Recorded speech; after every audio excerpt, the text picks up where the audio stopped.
In what has become an annual ritual after Memorial Day weekend, crimes and crowds and shootings in Miami Beach, the call for change is again underway. The call for reform was sparked this week by the shooting death of a Homestead man during a dispute over a parking space, believe it or not, and then the police in Miami Beach shot and killed the driver of the getaway car.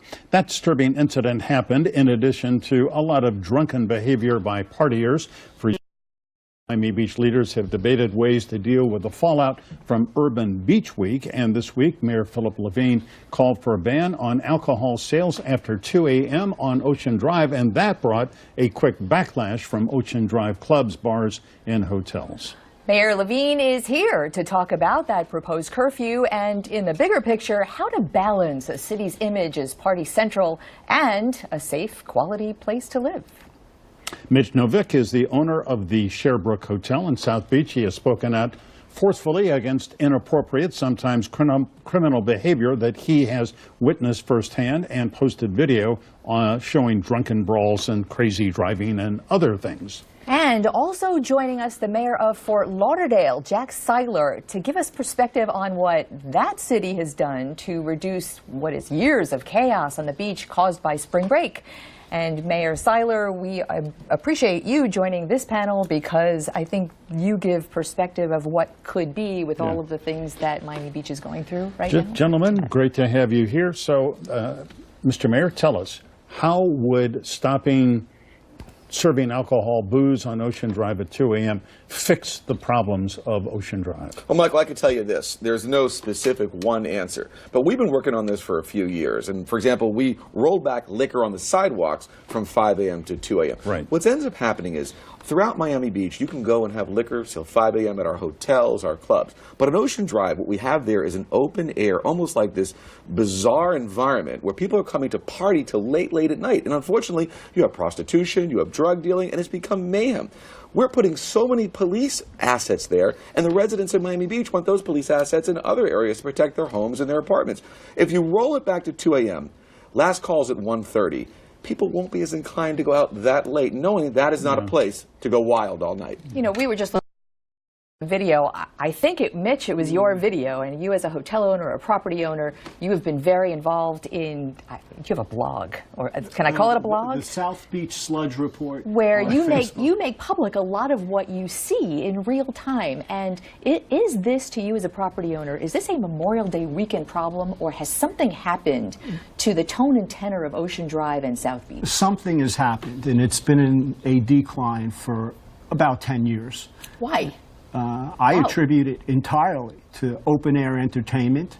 It's this noise which creates this, what I often term the carnival-like crime-ridden circus on the street, which lures in all the riffraff and bad behavior we're witnessing. The attacks on residents and tourists, it cannot sustain itself. And I'm optimistic, or let's just say cautiously optimistic, that we're at a crossroad, and hopefully positive reform and change will be implemented. Mayor Levine, if I may, where is the fairness if somebody wants to drink after 2 a.m. and they want to go to Collins, a block in, or Washington, lots of bars and clubs over there, and also liquor stores? I mean, they would still be serving. So, I mean, do you really fix the problem by trying to clamp down on Ocean Drive? But let me say this. First of all, this is not a Memorial Day weekend issue. This is all year round. Right. We want everyone to be able to come to visit Miami Beach 52 weeks a year. So to pinpoint Memorial Day is wrong, and by the way, we had a commissioner come out and say that when a ban Memorial Day weekend, that's wrong, and that's not who Miami Beach is. But the fact of the matter is, because of this open air environment on this one street, it's become a carnival atmosphere, like Mitch was saying. Once again, people can come to Miami Beach and drink till 5 a.m. You can go to our hotels, our clubs, and you can still drink on Miami Beach on Ocean Drive till 5 a.m. if this passes. Inside a hotel. Yeah. That's the key. We want to bring Mayor Seiler in. I want to take you to a quick clip of sound from a press conference you had, because I feel like we need the Ocean Drive Entertainment Carnival operators voice here. So this clip of sound was, you're going to hear Mayor Levine and David Wallach, who is the owner of an establishment called Mangoes on Ocean Drive. Okay, so now I hear we don't have that sound, so I will paraphrase what David Wallach was saying was, don't pick on us. we, the hotel, we, the establishment and the entertainment industry, are what made Ocean Drive and what made Miami Beach and Fort Lauderdale as well what it is today. We bring in resort taxes. We're the reason Miami Beach is so cool. I mean, can I answer that? Of course. I mean, I don't know what history book this man read, but I remember a great man by the name of Tony Goldman who recreated Ocean Drive, Barbara Capman, Nancy Liebman, Craig and Scott Robbins, Chris Blackwell, Gianni Versace. Those were the days when Ocean Drive was great for families and friends and everyone would go and enjoy it. He kind of rewrote history there a little bit and yelling and screaming at a press conference. We don't do business that way, and we will never be bullied. Mayor Seiler, you provided us with some statistics from your Memorial Day weekend. 16 arrests, but for 16 people, that's not bad for a big crowded party weekend. But Fort Lauderdale was, I will say, when I was in high school, a crazy place. Oh yeah, and which your city successfully sort of turned around and gave a different face to. And how did that, are there lessons to be learned here? There are lessons, and I commend Mayor Levine for what he's doing. I mean, you have to take some decisive action, and it's going to upset some people, and it's going to rattle some people, but at the end of the day, Fort Lauderdale changed its image as that spring break mecca. And we still had 100,000 spring breakers this year, but it wasn't that rowdy, raucous spring break. We changed it, but it took years, and we had the hotels push back, and we had some of the bars and restaurants push back. But look, my rule about the beach and the parks and all that, one group can't exclude the other's enjoyment of that. And what has happened, I think, on South Beach is that a that isn't necessarily family friendly, that isn't necessarily law abiding, has now disrupted everybody else's enjoyment of it. So I commend them. I'm not, item by item we could talk about, but you can see what we did in Fort Lauderdale. We addressed it back in the late 80s on spring break, and then specifically we had issues with Memorial Day weekend, and about 3 years ago we came up with a whole new plan. Yeah. Our police chief, Rick Maglione, did a fabulous job, but what we did was all across the barrier island. Well, whatever you did worked. Yeah, I mean, you still have kids are partying, but it's not crazy the way it was after Where the Boys Are came out. A 4-day weekend with 16 arrests with only 47 calls for service. But we did have a great holistic approach, and as we laid it out, we did everything from license plate readers and posting that we have license plate readers. Our law enforcement saw cars turn around on 17th Street Causeway when we had disclosed there are license plate readers as you cross the bridge, and all of a sudden they stopped. We put so many different resources out there, and it worked. Okay, license plate readers were employed on Miami Beach. Yep. Yeah. When? Last year? We brought in the most incredible police chief, Dan Oates, whoa. who's changed that entire... Where did the license plate readers go? We put them on MacArthur, and I believe we're also doing on Julia Tuttle as well. But not this year. I believe that they were putting them in this year, and our chief has done an incredible job. Remember, in 2011, before I was mayor, we had an incident where over 100 shots were fired into a car of an African American. And I said, I become mayor, we're going to change that police department's culture, and Dan Oates has done it. I mean, this year, the arrests are half as much. So license plate readers, before we go to break, and I know we do, my understanding was because the causeways are state roads, the state will not allow the license plate readers? Is that we've true? been able to use them in certain areas, and we're working with the state to make sure we get it all done. Mitch Novick, very quickly, Ocean Drive is a worldwide brand. People come from all over the world. When I have traveled abroad, people say, oh, yeah, Miami Beach, Ocean Drive. Are you not sort of in jeopardy of losing a worldwide brand or tarnishing it? I will state with certainty the brand has been damaged considerably. Not irreparably. I've been in. It could be repaired, but that repair needs to take place ASAP. All right, as someone who's been in the hotel business for 30 years, I've been catering to tourists from all over the world, and I can state categorically that in recent years, 95% of them all ask me, Mitch, what has happened to Ocean Drive? And unfortunately, many of these guests are no longer returning. All right, we are out of time. Gentlemen, thank you for coming in. We're going to come back, and you want to do some more of this? Well, I guess we could. Okay, All yeah. right. We'll continue this discussion when we come right back. Stay with us. Welcome back to a discussion with Jack Seiler, Mayor of Fort Lauderdale, a city that successfully changed its former image as a kind of chaotic spring break destination. Mayor Philip Levine of Miami Beach and Mitch Novick, hotel owner.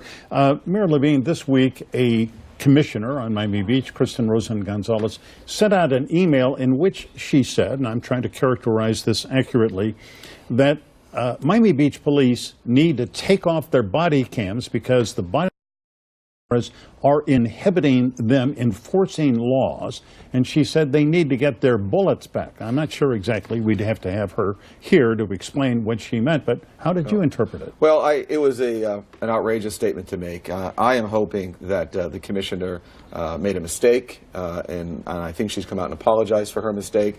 That is not what Miami Beach is about. And Miami Beach was the first to put body cameras on, even before Ferguson. It's one of the things we did. But, you know, we have a police and they've chief, worked out. And they've worked very well. And our police chief, remember something, he was the head of NYPD intelligence under Bill Bratton. He was the chief in Aurora, Colorado during that horrible Batman shooting in the theater where President Obama said he's the greatest chief in America.